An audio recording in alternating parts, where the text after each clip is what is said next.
Bonjour à tous, bienvenue sur notre chaîne. Mon nom est Issa Ngoyi. Je suis instructeur Cisco et Microsoft et je donne aussi cours dans différentes universités. Aujourd'hui, nous allons parler sur les adresses IP, mais ce que vous devez retenir est que c'est une leçon qui sera peut-être de plus de 20 ou 25 minutes. Et si c'est votre première fois, ce que vous devez retenir aussi est que j'ai des applications que j'utilise, soit des logiciels en anglais. Faites un effort d'avoir des logiciels en français. Si aussi vous pouvez aussi parler l'anglais, je sais que la plupart des francophones parlent aussi l'anglais, ça sera encore beaucoup plus mieux. Et rappelez-vous que nous avons 25 vidéos pour ce cours de réseau 1, soit si c'est en a un, pour que vous puissiez être en mesure d'avoir notre certification, vous devez être en mesure de regarder les 25 vidéos parce que ça représente les 25 leçons et ce sont des leçons pratiques que vous devez maîtriser et soumettre vos travaux pratiques. Donc, aujourd'hui, nous allons parler sur les adresses IP. Les adresses IP.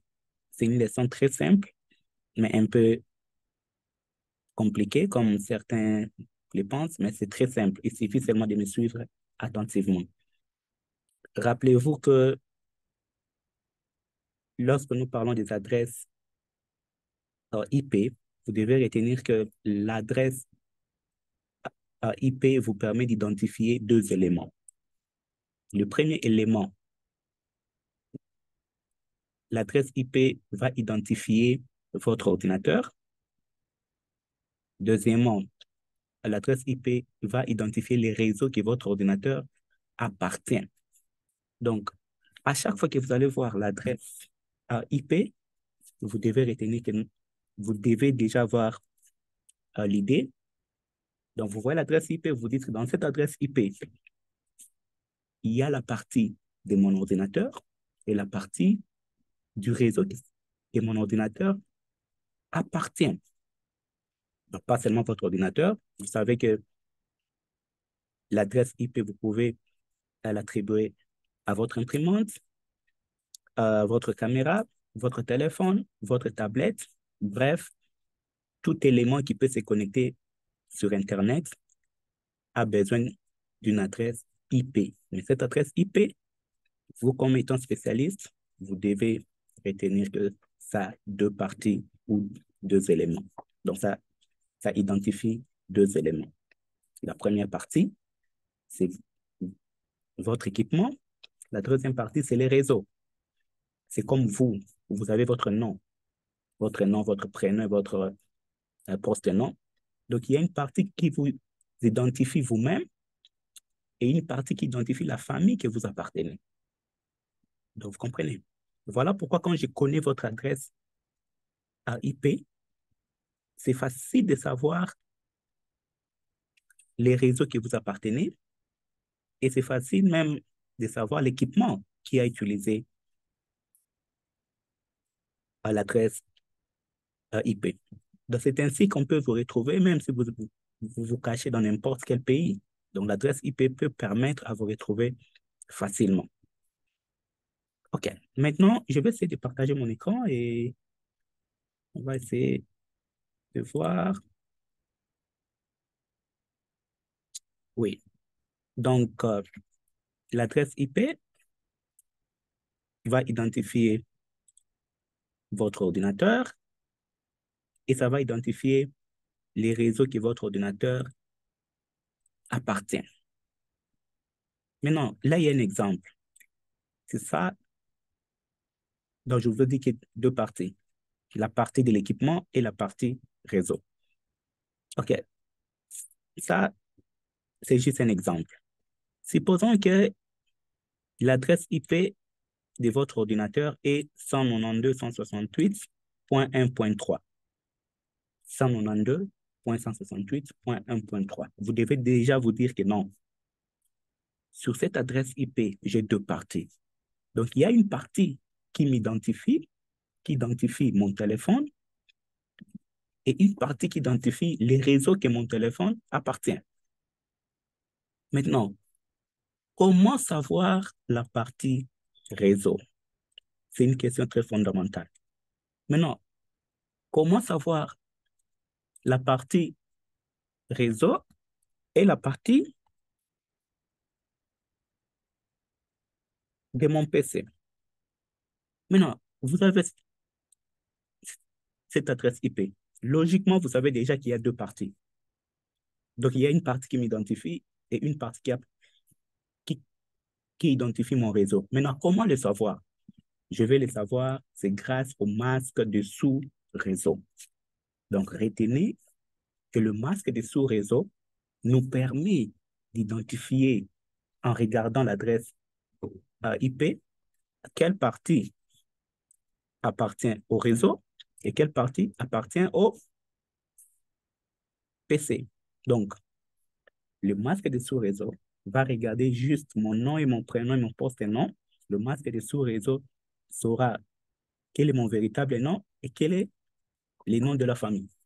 Donc, c'est ce que vous devez savoir. Donc, vous, comme étant spécialiste, à chaque fois que vous voyez les masques de sous-réseau, parce que l'adresse IP est toujours accompagnée de sa masque de sous-réseau. Donc, quand vous voyez le masque de sous-réseau, vous pouvez déjà déterminer, vous pouvez dire, ah, dans cette adresse IP, parce que le masque de sous-réseau me dit ceci, cela veut dire que cette partie, c'est la partie de l'ordinateur, soit de mon téléphone, et cette partie, c'est la partie réseau. Donc, tous mes ordinateurs dans mon réseau, je ne dois pas changer la partie réseau. Parce que nous appartenons dans une même famille. Je ne peux que bouger la partie de l'ordinateur. Donc, la partie réseau doit rester la même. Pourquoi? Parce que nous sommes dans un même réseau. Donc, vous avez votre switch, votre commutateur, vous branchez vos ordinateurs. Vous ne pouvez pas toucher la partie réseau. Vous ne pouvez que toucher la partie de l'ordinateur. C'est la partie que les numéros vont changer. Parce que si vous bougez la partie réseau, ces ordinateurs ne seront plus dans une même famille, soit dans un même réseau. Donc, c'est ça. Maintenant, lorsque nous parlons des adresses IP, l'adresse IP a 5 classes. Donc, quand vous voyez une adresse IP, vous devez aussi savoir qu'il y a 5 catégories ou 5 classes des adresses IP. C'est ce que vous devez retenir. Nous avons la classe A, la classe B, la classe C, la classe D et la classe E. Donc, quand vous voyez quoi l'adresse IP, vous devez savoir qu'il y a 5 catégories. Il y a A, B, C, D et E. Donc, vous, comme étant spécialiste, juste en regardant l'adresse IP, vous pouvez savoir que ça, c'est la classe A. Ça, c'est une adresse IP de la classe B. Ça, c'est une adresse IP de la classe C. N'est-ce pas? Et retenez ceci. Cette division, c'est en rapport avec les nombres des adresses IP. La classe A a beaucoup d'adresses IP. Donc, vous comprenez?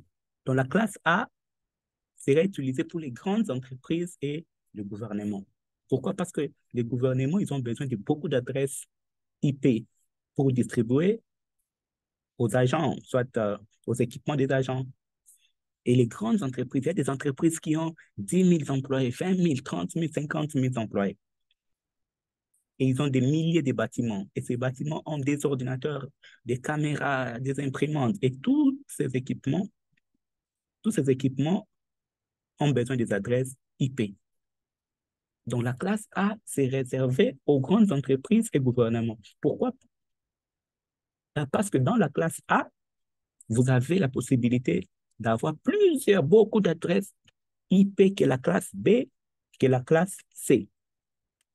Donc, la classe B, c'est pour les moyennes entreprises et la classe C, c'est pour les petites entreprises, généralement moins que 230 ordinateurs.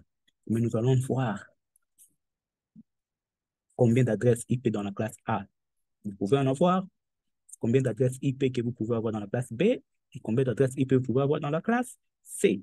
Pour l'instant, retenez que la classe détermine les nombres des adresses IP. Donc, vous, comme étant spécialiste, vous avez un projet, vous avez un bâtiment là où vous devez installer les réseaux. La question doit venir et que combien d'équipements seront installés dans ces bâtiments. Quand vous savez les nombres d'équipements, vous pouvez aussi savoir, vous pouvez choisir quelle classe vous allez prendre. Vous allez prendre la classe C. Pourquoi? La classe B, pourquoi? Et la classe A, pourquoi?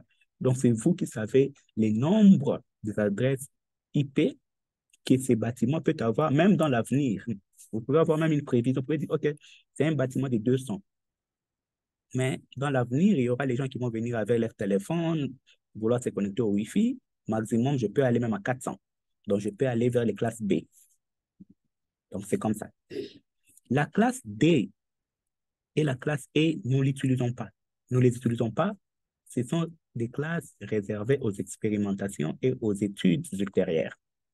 Donc, quand nous choisissons la classe d'une adresse IP, nous ne touchons pas D et E. Ce sont des classes réservées aux expérimentations et aux classes aux études ultérieures. Maintenant, la question est de savoir comment identifier la classe d'une adresse IP. Je vous ai dit que nous avons la classe A, la classe B, la classe C. B et E, nous n'utilisons pas les deux classes, c'est réservé aux expérimentations et aux études ultérieures. Maintenant, comment identifier la classe d'une adresse IP? Pour identifier la classe d'une adresse IP, vous devez d'abord savoir ceci. L'adresse IP, l'adresse IP a 4 parties. L'adresse IP a 4 parties et ces 4 parties représentent le 4 octets. Ces 4 parties seront séparées par points. Donc, il y aura la première partie, point, deuxième partie, point, troisième partie, point, et la quatrième partie, point. Les 4 parties représentent les 4 octets. Et rappelez-vous que dans un octet, il y a 8 bits. Donc, c'est comme ça que l'adresse IP est représentée. C'est A.B.C.2. Par exemple, je peux dire 10.2.2.2. Vous voyez qu'il y a 4 parties, n'est-ce pas? Il y a 4 parties séparées par points. C'est comme ça qu'une adresse IP est représentée. Mais il y a aussi des versions des adresses IP. Là, je parle de la version 4, mais il y a aussi la version 6 que nous allons voir par après. Ça, c'est la version 4. L'adresse IP de version 4 n'utilise que des chiffres. Donc, ça, c'est l'exemple d'une adresse IP, mais vous allez voir qu'il y a 4 parties. Donc, quand vous voulez donner à votre ordinateur l'adresse IP, rappelez-vous qu'il n'y a que 4 parties séparées par points. Donc, vous n'allez pas dire 5.5.5.6.7. Non, parce que là, c'est 5 parties. Mais vous pouvez dire 2.2.2.2. Donc, 4D séparé par points. Parce que c'est comme ça qu'est l'adresse IP est. Et si vous voyez bien, les octets, c'est 8 bits. Donc, la première partie représente 8, 8, 8, 8, ce qui fait la grandeur totale sur la machine. L'adresse IP prend 32 bits, mais nous ne sommes pas là. Donc, d'abord, c'est comme ça que vous devez retenir. Donc, quand tu vois l'adresse IP, dans ta tête, là, il faut te dire déjà que l'adresse IP de version 4 est représentée par 4 parties. Et ça ne doit être que des chiffres. Mais 4 parties sont séparées par point, point, point, point. Et rappelez-vous que les chiffres dans chaque partie, les chiffres doivent être inférieurs ou égal à 255. Ne prenez pas l'adresse IP comme ça. 257. Non, non, non. Ça, c'est non. Pourquoi?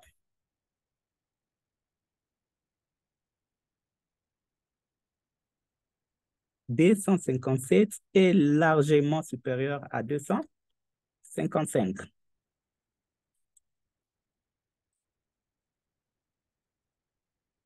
Donc, mais prenez les chiffres que vous choisissez là-bas, doivent être les chiffres inférieurs à 255. Donc, je peux avoir, par exemple, ça, ça c'est valide. Je peux avoir ça, c'est valide. Mais je ne peux pas avoir parmi mes quatre parties l'adresse IP supérieure, les nombres qui est supérieur à 255. Nous allons voir ça. Pourquoi? N'est-ce pas? Mais je ne veux pas entrer trop dans des calculs. Maintenant, comment identifier la classe d'une adresse IP? Pour identifier la classe d'une adresse IP, vous devez regarder le premier octet, le premier chiffre. Par exemple, là, j'ai 10.2.2.2. Je vais regarder les chiffres ici, le premier octet. Vous voyez que c'est 10, n'est-ce pas? Alors, pour savoir que c'est la classe A, vous regardez le premier nombre. Si le premier nombre est entre 0 et 127, ça, c'est une adresse IP de classe A. Ça, c'est classe A. Parce que 10 est entre 0 et 127. Deuxième exemple, je peux prendre 87, 87.4.4.76. Ça aussi, c'est classe A. Pourquoi? Parce que 87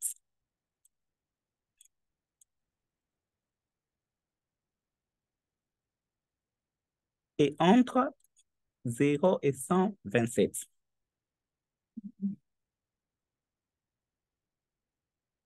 Vous avez compris? Parce que 87 est entre 0 et 127. Mais ne prenez pas 127. Donc, vous prenez 0, vous commencez par 1 jusqu'à 126. Je vais prendre un autre exemple. Donc, si je vous dis, choisissez votre adresse IP de classe A, rappelez-vous que votre premier nombre doit être entre 0 et 127. Je peux prendre 121.34.45.67. Ça aussi, c'est des classes. Pourquoi? Parce que 121 est entre, n'est-ce pas? Maintenant, là, nous allons faire un exercice avec la classe A.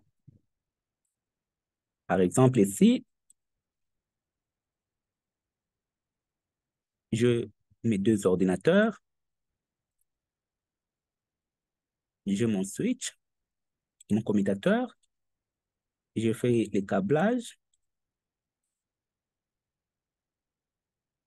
je vais prendre la classe A, classe A.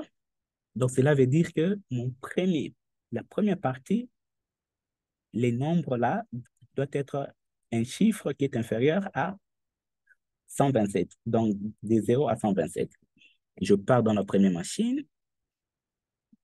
Donc, là, je peux dire 60.0.0. Par exemple, je peux dire point 2.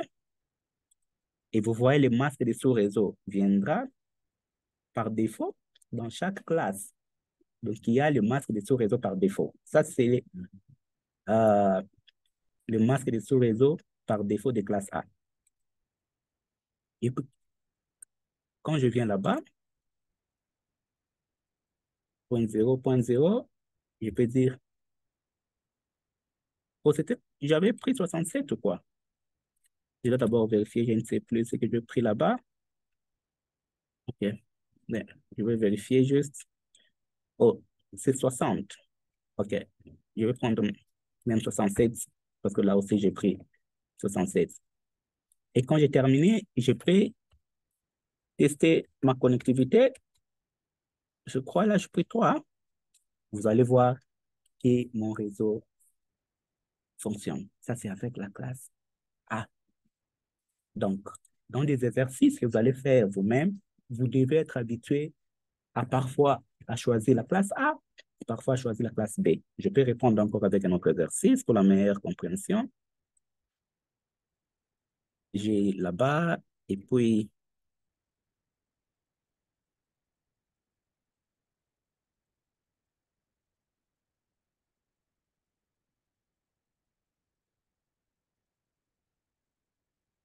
je vais les attribuer mes adresses IP. Je peux dire 50.1.0.0. Là, je peux dire 50.2.0.0.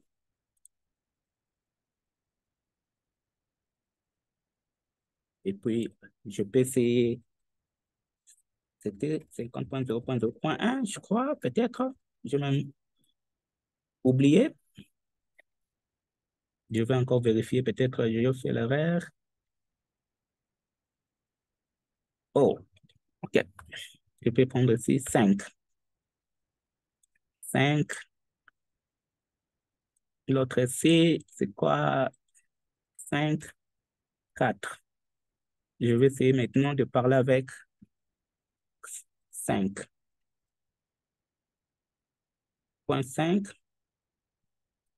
50.0.0.5. Oh, je vais vérifier un peu. Peut-être je mets la... Oh, c'est 50.1.0.0. Là, c'est 50.2. OK? Je, je vois là où c'était 50.2.0.0, je crois. Donc, vous allez voir qu'il y a la communication. Donc, là, je travaille avec les classes A. Revenons encore à notre document. Là, c'était classe A. Vous allez voir, il y a plusieurs explications ici. Maintenant, la masque de sous-réseau de la classe A, c'est celle-ci, 255.0.0.0. 255 veut dire ceci. La première partie de chaque adresse IP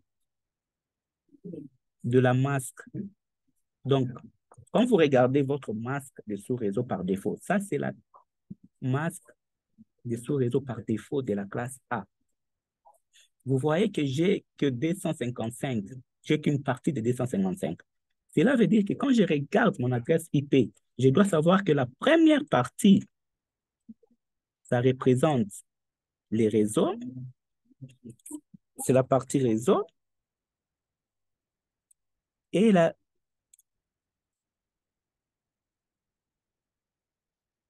partie de l'équipement. Partie de l'équipement. Je ne sais pas comment je peux dire ça en français.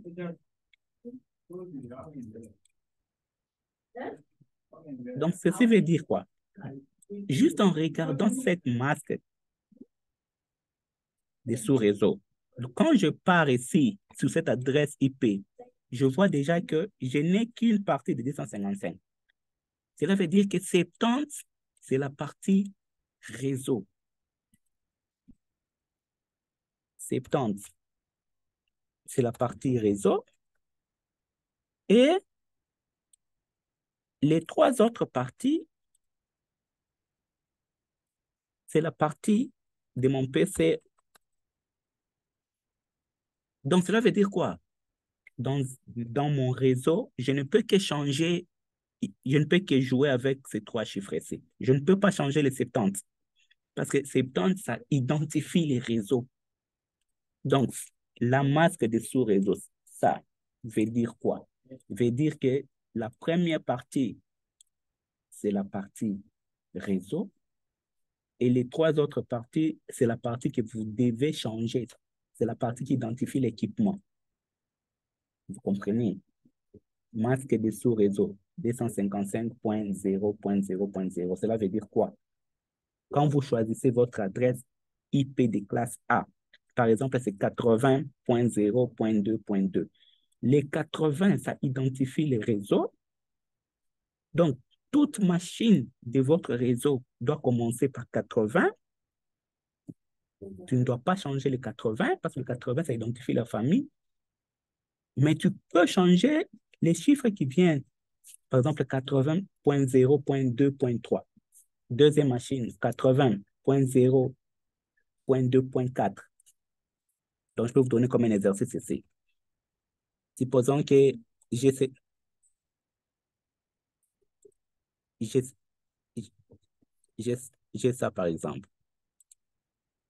Soit, OK.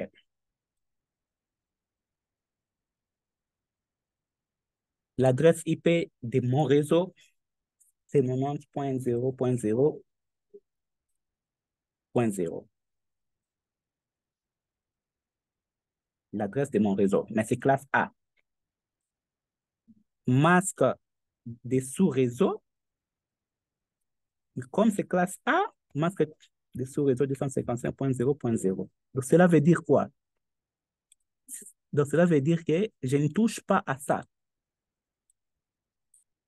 Vous ne touchez pas. Pourquoi? Parce que c'est le masque des sous-réseaux qui doit séparer les deux parties, la partie réseau et la partie de l'équipement. Donc, le masque des sous-réseaux de classe A vous dit que tous tes équipements doivent commencer par 90. Donc, tu ne peux que jouer avec les autres parties. Donc, supposons que mon ordinateur 1, je peux l'attribuer 90.1.0, par exemple, 0. Et supposons que le masque des sous-réseaux, ça ne change pas pour cet ordinateur. L'ordinateur 2, je peux l'attribuer là-bas 2. L'ordinateur 3,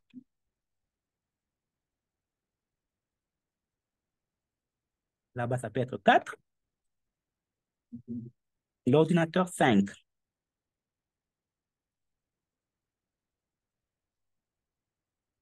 je peux même venir là-bas, je peux mettre par exemple 3.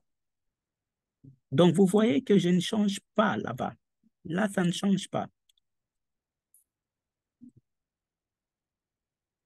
Là, ça ne change pas.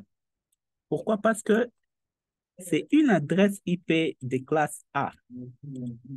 Et le masque de sous-réseau me dit de ne pas changer ça parce que c'est ça les noms de la famille. Je ne peux pas changer les noms de la famille. N'est-ce pas? C'est ça les réseaux. C'est ça la partie qui identifie notre réseau qui nous appartient. Si vous changez les 90, je ne suis plus dans votre réseau et il n'y aura pas de communication. OK. Maintenant, nous irons vers la classe B.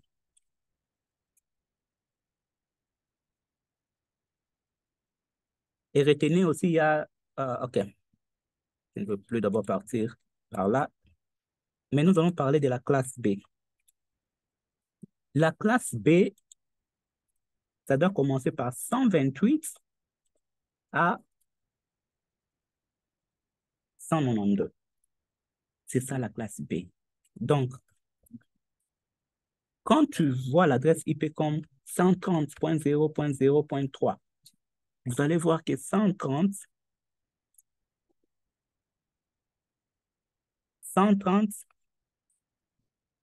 est entre quoi? 128 et 192. Donc, cela veut dire que cette adresse IP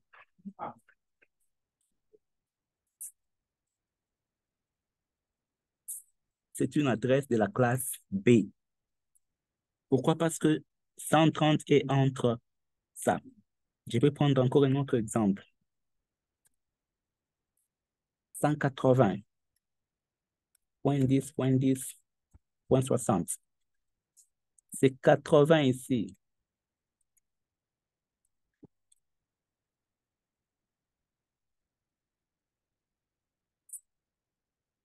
180 et entre. Donc, c'est classe B.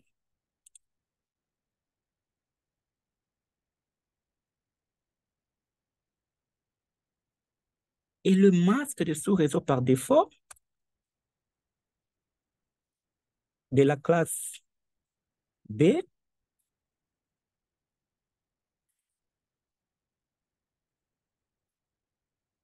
est 255.0.0.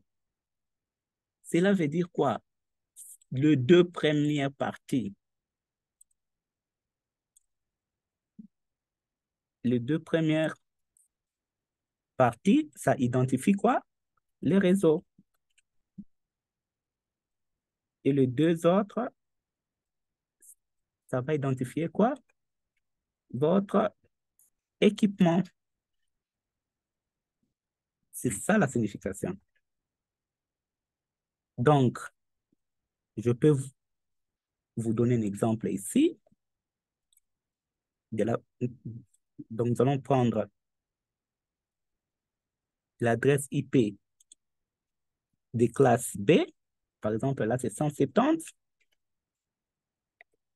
Rappelez-vous que le masque de sous-réseau, c'est ceci. Mais comme les deux parties, ça identifie les réseaux, donc cela veut dire ne touche pas les deux. Donc, tu ne peux que manipuler les restes. Donc, dans tes adresses IP, tu vas remplacer partout ici, dans tes machines. Tu ne vas pas toucher les deux parties. Mais tu ne peux que jouer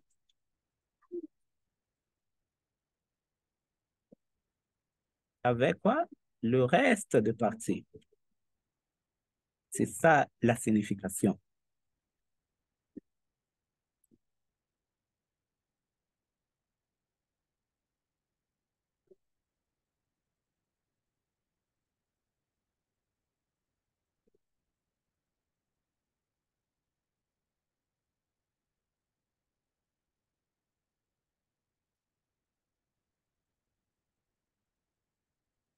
Donc, c'est ça la signification. Maintenant, nous allons faire un exercice sur la classe P.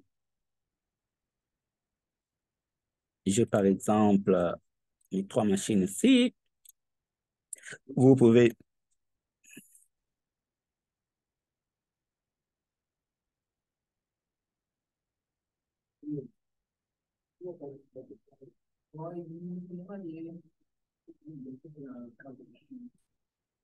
nous voulons prendre la classe B. La classe B. Donc, ce que nous allons faire, rappelez-vous que la classe B, c'est un chiffre qui sera entre 128 et 192. Donc, je peux prendre 150.0.0.3. Rappelez-vous que je ne peux pas toucher les deux parties parce que ce sont les parties réseau. Comment est-ce que je les connais? Parce que le masque des sous-réseaux me dit comme ça. J'ai deux 255, dans les deux parties, je ne touche pas. Je ne peux que jouer avec les deux parties qui restent. Donc, quand je pars sur l'autre machine, il faut toujours se rappeler, je ne touche pas aux deux parties. Je ne peux que jouer au reste. Donc, quand je viens aussi là-bas, je peux donner par exemple ça. Je ne touche pas. Donc, je ne peux que manipuler les deux parties. Maintenant, là, je peux essayer ma connectivité.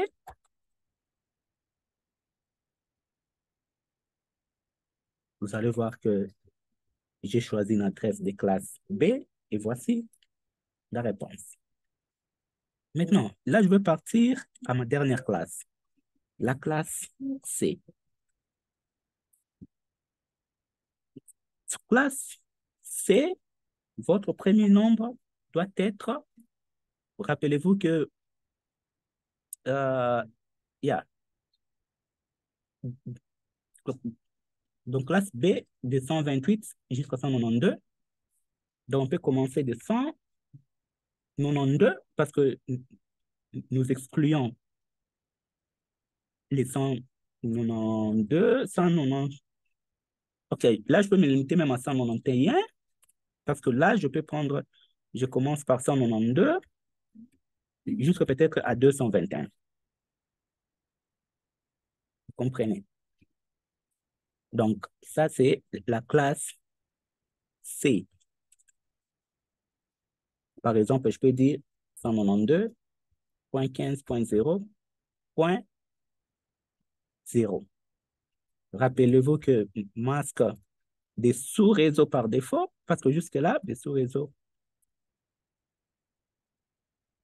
par défaut ici, c'est 255.0. Donc, les trois parties, ça va identifier le réseau. Donc là, dans mon réseau, je ne peux pas changer ça. Je ne peux que jouer avec ceci.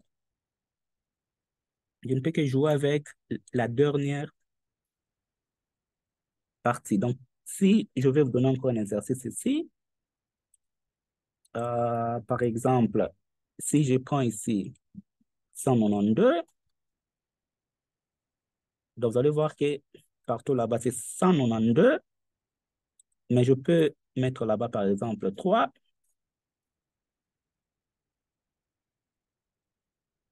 Et là, par exemple, ça peut être 4.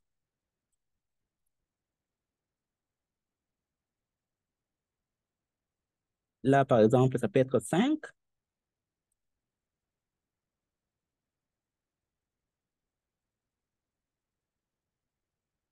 Donc, vous ne pouvez pas toucher aux trois parties ici. Vous ne touchez pas parce que le masque de sous-réseau vous dit comme ça.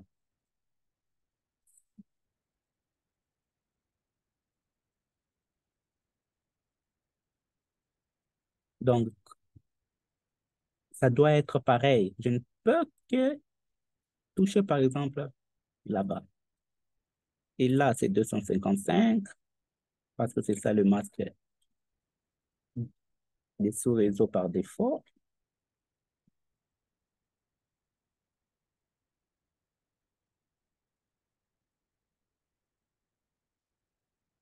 Donc, vous allez voir que dans la classe C, j'ai qu'une seule partie qui me permet d'avoir quoi? D'attribuer aux machines. Ce n'est qu'une seule partie.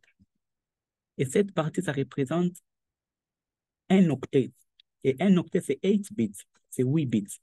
Donc, le nombre total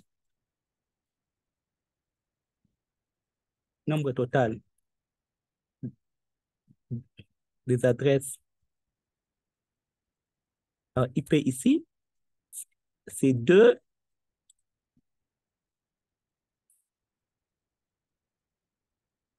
qui vont donner quoi? 256.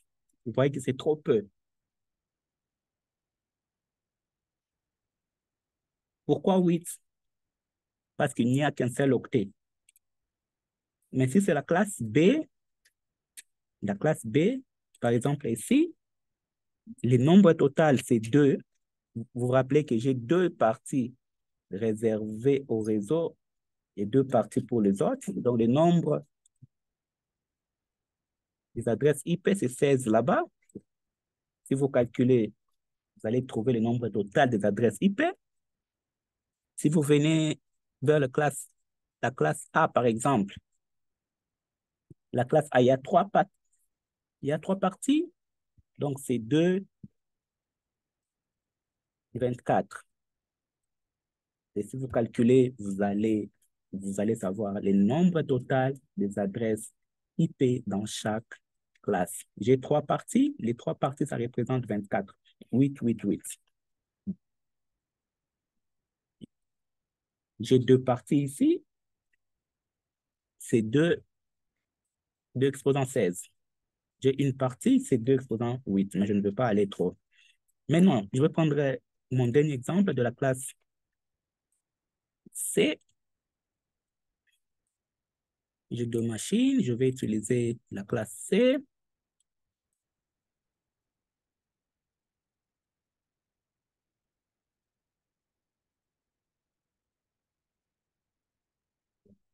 Donc ici, je prends la classe C1.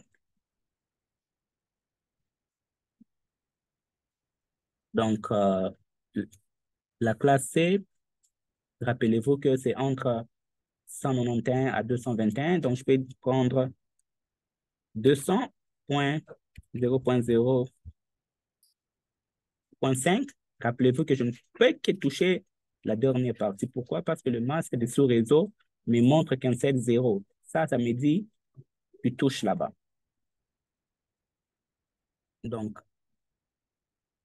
ça peut être 200.0.0.8, bien, 0.6, et je peux essayer la connectivité. C'est 5. Vous allez voir qu'il y a la réponse. Maintenant, comme vous allez rester vous-même, faites un effort de faire des exercices. À chaque fois que vous avez un réseau, donc parfois vous pouvez aller pour la classe A, parfois vous allez pour la classe B, parfois vous allez pour la classe C. Et petit à petit, vous allez comprendre. Donc, faites beaucoup d'exercices, créez vos propres réseaux en choisissant votre propre classe. Merci.